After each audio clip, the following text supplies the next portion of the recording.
ചേട്ടന് നോമിനേഷൻ നിൽക്കാൻ പേടിയുണ്ടോ ചേട്ടാ? ചേട്ടൻ പറഞ്ഞു ചേട്ടൻ എല്ലാ ആഴ്ചയും നോമിനേഷനിൽ വരുന്നുണ്ടായിരുന്നു, അതുകൊണ്ട് ഈ ആഴ്ച നോമിനേഷനിൽ വന്ന് അങ്ങോട്ട് കംപ്ലീറ്റ് ചെയ്യുക, അതങ്ങോട്ട് മൊത്തത്തിൽ അങ്ങോട്ട് കംപ്ലീറ്റ് ചെയ്യുക.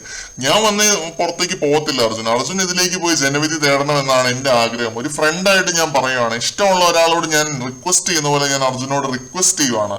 2 ആഴ്ച അടുപ്പിച്ച് പോകാതിരുന്നാൽ ജനങ്ങളുമായിട്ടുള്ള കണക്ഷൻ വിട്ടുപോകും അർജുൻ. എനിക്ക് അർജുനോടുള്ള സ്നേഹം കൊണ്ട് ഞാൻ അർജുനോട് ഇത് പറയുവാണ്. അർജുൻ ഒന്ന് നോമിനേഷനിൽ പോകും, ഒന്ന് വിട്ട് കൊടുക്ക്. വൻ കോമഡി ആയിരുന്നു കേട്ടോ. ജിൻഡോയും അർജുനും കൺഫെഷൻ റൂമിൽ ഇരുന്നിട്ട് വളരെ സിവിലായിട്ടാണ് ചർച്ച ചെയ്തത്. ഒച്ചയൊക്കെ താഴ്ത്തി, സാധാരണ ഉള്ള ഒരു ഒച്ചയിൽ പോലും അല്ല, രണ്ടുപേരും വളരെ സ്നേഹത്തോടെയാണ് അങ്ങോട്ടും ഇങ്ങോട്ടും സംസാരിച്ചത്.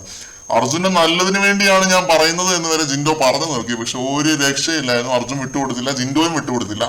രണ്ടുപേരും ഫേസ് ചെയ്യാമെന്ന് ഒരേ സ്വരത്തിൽ ബിഗ് ബോസിന്റെ അടുത്ത് പറഞ്ഞു.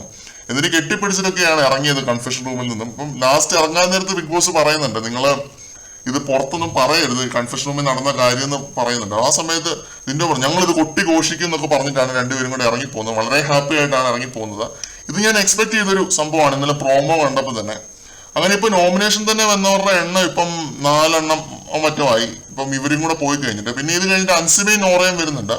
നോറ ജീവിയുടെ പോലെ എന്തൊക്കെയോ പറയുന്നുണ്ട്, എന്താണ് അൻസിബയ്ക്ക് ക്യാരക്ടർ ഇല്ലെന്നോ എന്തൊക്കെയോ പറയുന്നുണ്ട്. അത് കേട്ട് അൻസിബ പറയുന്നു I don't deserve to be here, ഞാൻ നോമിനേഷനിൽ പോയിക്കോളാന്ന് പറഞ്ഞ് വിട്ടുകൊടുക്കുന്നുണ്ട്. അൻസിബയുടെ ഒരു ഇൻകോമ്പിറ്റൻസി ആയിട്ടൊക്കെ വേണമെങ്കിൽ നമുക്ക് കണക്കാക്കാം അതിനെ. ഒരു മത്സരമായിട്ട് കാണാതെ ഒന്ന് സംസാരിക്കാതെ ഇരുന്നതിനോട് എനിക്ക് ഒരു യോജിപ്പും ഇല്ല. അൻസിബിക്ക് 1-2 പോയിന്റ് പറഞ്ഞു നോക്കാമായിരുന്നു നോറയ്ക്കെതിരെ സംസാരിക്കാനാണ് ഒരുപാട് കാര്യങ്ങളുണ്ട്. അതൊന്നും അൻസിബ എടുത്തിടാതെ വളരെ ഈസി ആയിട്ട് വിട്ടുകൊടുത്തൊക്കെ എനിക്ക് ഫീൽ ചെയ്തു. അല്ലെങ്കിൽ ഒരു കോൺഫിഡൻസ് ആയിട്ട് വേണമെങ്കിൽ നമുക്ക് കണക്കാക്കാം. ഇപ്പൊ അൻസിബ ഫാൻസ് ഉണ്ടെങ്കിൽ അങ്ങനെ കണക്കാക്കാം, കോൺഫിഡൻസ് ആണ്, നോമിനേഷന് വന്നാലും ഔട്ട് ആവില്ല എന്നുള്ളൊരു കോൺഫിഡൻസ് ആണെന്നൊക്കെ വേണമെങ്കിൽ പറയാം. പക്ഷെ ഞാൻ അതിനെ ഒരു ഇൻകോമ്പിറ്റൻസി ആയിട്ടാണ് കാണുന്നത്.